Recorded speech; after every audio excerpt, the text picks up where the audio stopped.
Okay, bwana, katika sini ambazo nimezipenda katika Big Boss, bwana, hii imekuwa nipendwa sana kwangu. Hebu iangalie alafu nitakwambia ni kwa nini.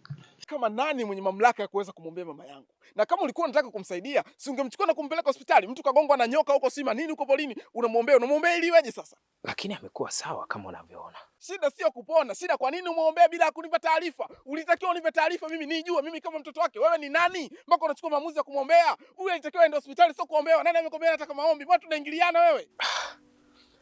Mimi ni mchungaji wenu. Mchungaji wake wewe na nani? Mbona unapenda kunikalia mbele? Mbona unapenda kuharibu vitu vya watu?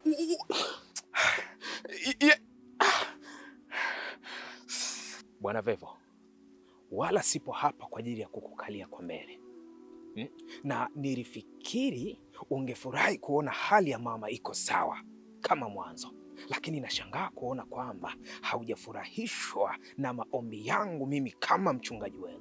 Wewe unafikiri hana ndugu huyu, hana watoto mpaka unanichanganya. Mchungaji, ana shida gani?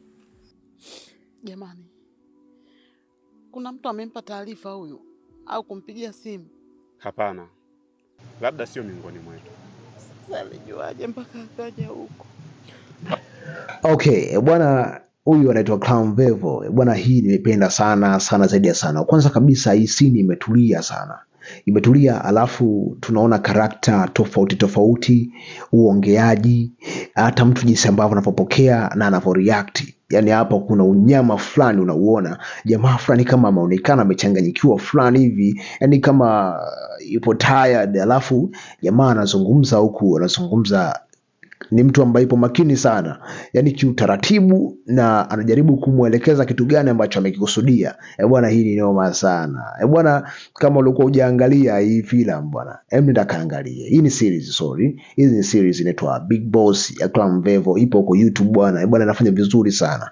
Mimi nataka watu ambao wanafanya masuala kama haya tupate kujifunza, tuangalie jinsi gani watu wanavyo react. So tunazungumza kama vile mnasoma magazeti bwana. Nishaona ndugu zangu wengi sana wanaigiza kama wanasoma magazeti bwana. Hii ni case closed, na mimi ni Mo Smart Diego. Bye bye.